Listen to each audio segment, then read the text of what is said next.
It's revolution. Liberty, equality, and fraternity. That was the motto for the new French Republic that had replaced the old French monarchy.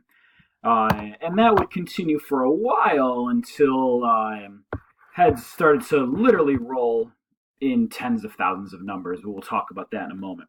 So you have four stages of the French Revolution. You have this National Assembly, the Radical Revolution, the Directory, and then the Age of Napoleon. The Age of Napoleon being a weird, it's sort of still the revolution, but it's not really, but it kind of is, and it brings a lot of it to light. So let's talk about class statuses and causes of the French Revolution. You had the issue that all taxation was paid by the commoners or the third estate. And the first and the second estate only make up 3% of the population, yet they own 35% of land in France. Much noble wealth is non-liquid. It did, however, invest in commerce. Wealthy bourgeois, which is part of the third estate, bought land and titles and identified with noble values. The poor nobles resent the rich bourgeois, and the rich bourgeois resent the commoners. So, if I'll show you on this right here. So the second estate, they are noble by blood, but they're actually losing a lot of money, whereas the third estate has this bourgeois, or this bourgeoisie. These are your wealthy merchants and skilled workers who are, as France is starting to industrialize, become richer and richer and are starting to say, why are we part of the third estate? This is bogus that the second estate is actually poorer than us. And then the first estate is the classic Roman Catholic clergy who's been powerful in France for a long time. You'll notice 80% of the population was just farmers and has no power whatsoever. But let's talk about the absolute power that the king has. And you see this classic picture all the time of the third estate just being crippled underneath the first and the second, who's enjoying everything. So powers of the French king, it was an absolute authority. He could appoint the governors who are local tyrants. He could appoint the people who'd collect taxes. He controlled the justice in the courts. He controlled the military. He could imprison anyone for any reason. These letters de cache, where literally, if he wanted you in jail, boom, you went to jail. He could levy taxes and decide how people spent the money. He made all the laws. He made decisions regarding war and peace. That's fine if you have an Augustus Caesar, if you have an amazing ruler, but guess what? You know that rarely happens. So long-term causes of the French Revolution, biggest one by far is Enlightenment ideas, liberty and equality, the John Locke, the Voltaire, the Rousseau that we've talked about. Those are spreading, and you better believe they have reached France. America has set the example with the American Revolution. It's that first domino that has fallen, and France, who was a major ally to the now United States of America, is looking at that and thinking, why not us? And the social and economic injustices of the old regime of the previous Louis in France causing a lot of problems. And then the immediate causes, you want to look at the cause of anything, something's involved with money. And there was an economic crisis in France, famine and government debt that was out of control. You had weak leadership. You had discontent in the third estate, just with commoners, with the bourgeois. Everyone in the third estate was tired. And it didn't help that France was bankrupt. Years of deficit spending, war, wasteful spending, king ministries attempt to institute new taxes. The only way they can do that is they have to call an estates general. So an estates general is where a delegate from each estate gathers. And the problem with that is if you look at the way the estates general works up, is it's the first estate gets a vote, the second estate gets a vote, which again, only 3% of the population, and then the third estate, which is 97% of the population, they still just get one vote that's going to be overruled every time by the first and the second estate. So they didn't have any power at all in this system. So the third estate forms the National Assembly. They lock themselves out of the meeting hall in June 20th, 1789, and meet in a tennis court, and they vow they will not leave that tennis court until they draft a new constitution for France. Think about as France's Declaration of Independence or Constitution, actually probably even better. This is known as the Oath of the Tennis Court, and the king orders all delegates to join the National Assembly. The king sees, this is 90% of my people, I need to listen to them. So the National Assembly. Here's the thing. Louis XVI didn't actually want a written constitution, but he has to at least listen to them. When news of his plans to supposedly use military forces against the National Assembly reaches Paris, there is people storm the French prison of the Bastille in order to get weapons, and also is to arm themselves in case something like this was going to happen anyway.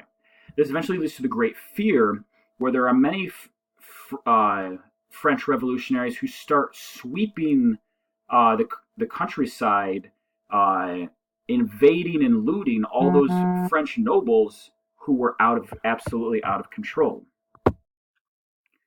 So the revolution itself, and to understand the French Revolution, there's not one thing that happens. There's not one thing that causes it. There's not one thing during the revolution. There's not just one thing after the revolution. But three of the main things that fall within the revolution itself. There's the fall of the Bastille, there's the National Assembly, and there's the creation of the Declaration of Rights of Man and the new French Constitution. And that's kind of what has the longest effect and what gets remembered the most. So let's talk about that Declaration of Rights of Man. Pretty much what it broke down was it broke down these basic ideals that all citizens of France have a right to. And these are going to look a little bit familiar. Freedom of religion, freedom of speech, freedom of the press, guaranteed property rights. This phrase, liberty, equality, fraternity, became sort of a motto for the revolutionaries. The right of the people to create laws and the right to a fair trial. The king was no longer allowed to just throw people away in jail. Mind you, France is not getting rid of its monarchy yet. France had thousands of years of history of having a monarchy. It was a part of their culture. They weren't yet looking to necessarily get rid of their monarchy, but they wanted to establish guaranteed rights outlined for its citizens. And this was quickly followed by the Declaration of the Rights of Women. Journalist Olympe de Gaulle argued in her Declaration of Rights of Women that women are equal citizens and should benefit from the government reforms just as much as men did. Other progress, Madame Jeanne Roland also served as the leader in the women's rights movement and was able to heavily influence her husband, a government official, kind of puppet strings behind the scenes, if you will. And women did gain some rights during the French Revolution, albeit they didn't have the most pure purposes. So women could inherit property, but that was to do away with feudalism and reduce the wealth of the upper classes. Divorce became easier, but that wasn't necessarily because they wanted women to have more rights. It was to weaken the church's control over marriage. So even though women were making right, they weren't always, we have to do it for the women. It was, we give women these rights as a way to stick it to the first and the second estate in different ways. But progress was still being made for women. That was huge. Things start to then radicalize, and that's when it gets dicey, or heads start to roll, if you will. So here's the problem. Louis XVI, he's ineffective. He was still the king.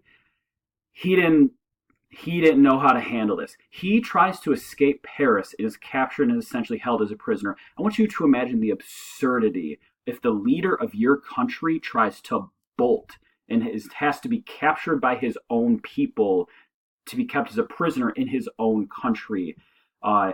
Think about everything that's happening in American politics. Nothing has happened like that where our own president has tried to just book it. And then war starts happening. Citizens around Europe initially support revolution in hope of one of their own. So there are citizens in other European countries that start saying, why can't we have what France has achieved and what America has achieved? Here's the thing. That's not going to go well with the other countries around Europe. So you start having a counter-revolution. Austria and Prussia, which is future Germany, announced their intent to restore order in France. That's air quotes for them saying, this cannot happen because there is the king of Austria, the king of Prussia. They are looking at France and thinking, Louis XVI just lost a tremendous amount of power that he historically always had. We don't want that to happen to us as well. So Austrian and Prussian forces start moving towards Paris, trying to free King Louis XVI and restore the way things had always been in France. And so the king is officially imprisoned by the Parisians in Paris. And then things reach a absolute pinnacle of radicalization with the National Convention. December of 1972, the king is placed on trial, and in January of 1793, the king is beheaded. You will see here they are displaying the head of Louis XVI to the French revolutionaries. If you thought the other European leaders were scared of losing power, that was just them not wanting to lose the rule they always had. Now they're thinking, oh my goodness, the people are going to cut my head off.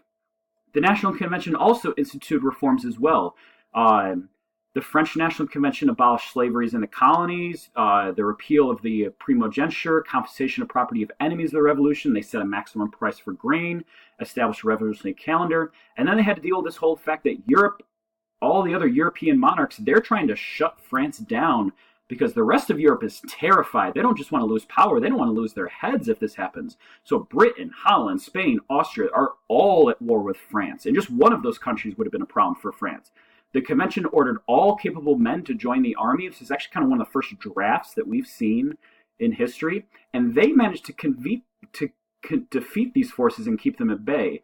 Then things under this rule of the National Convention, it gets bad. This is known as the Reign of Terror. The Committee of Public Safety, which has to be the most ironic title anyone's ever given themselves, found a need for absolute control. They realized things were getting out of hand, that so many European countries and counter-revolutionaries within France were trying to undermine it. So Maximilien Robespierre enlarged the terror and became the driving force behind radicalization. He purged moderates from the convention. He didn't want anyone who was iffy on, we can find a way to do revolution and old monarchy. And they went through the countryside, rounding up counter-revolutionaries and other undesirables. And within a year's period, 30,000 people are decapitated in France under the title of being counter-revolutionaries. And so this is where all the progress that's being made with the French Revolution it's getting in its own way. Robespierre, you can't just respond to every political rival to send him to the guillotine. That's where you're wrong, kiddo. So Napoleon, however, he bookends this revolution. He will gain power and bring an end to this radicalized France. So he's presented as son of the revolution. He was actually born in Corsica, and because of a new revolutionary France, even though he was born as a commoner and a foreign commoner at that, he was able to rise through the ranks based on his merit. And very quickly, in 1799, he becomes first consul and eventually emperor of France. And he creates a direct vote by the public, and he's able to use this to circumvent the legislature. He drastically re-centralizes authority back in France. So he establishes a strong French government again and develops a fair tax system and a system of career opens based on talent. And since there were wars going on, he took advantage of that and expanded a French empire across a huge portion of Europe. That's kind of one of those, whoa, didn't see that coming sort of thing. Suddenly, not counting the UK or Portugal, most of Greater Europe is under French control or is allied with France. So I want to show you this comparison of King Louis XVI and Emperor Napoleon side by side. They're supposed to be, pre-revolution and post-revolution. Getting kind of weird if you kind of look at this image right here. It doesn't look like things are all that different. But probably the most important thing Napoleon did was the Napoleonic Code, a new legal code for France. He simplified and clarified the law, weakened guilds, abolished feudal privileges, weakened rights of women. But the key thing is that it kept certain achievements of the French Revolution written down so that they would never go away. So, fiasco in Russia, and this is the downfall of Napoleon. Napoleon sets off with 600,000 troops to try to crush Russia, who he had just declared war with. Russia uses systematic retreat to draw them deep into the country, and then Russia used its most devastating weapon that it still has today, the Russian winter that even Napoleon could not defeat. Napoleon set out with 422,000 troops. He returned with 28,000 troops, no progress to show for it. And so Napoleon is later defeated, sent into exile, but not really sent into exile. Monarchy is restored in France. People are like, wait, we just fought to get rid of this. Napoleon escapes and tries to rally a second revolution. He's defeated at the Battle of Waterloo, and he's sent even further away to the island of St. Helena, where he eventually dies. So let's analyze the effects of the French Revolution. End of the old regime, execution of monarchs, war of the First Coalition, reign of terror, rise of Napoleon. Long-term effects, and this is the most important, you have a decline in French power. spread of Enlightenment ideals, growth of nationalism, rise of international organizations, and revolutions in Latin America that happened because of the French Revolution.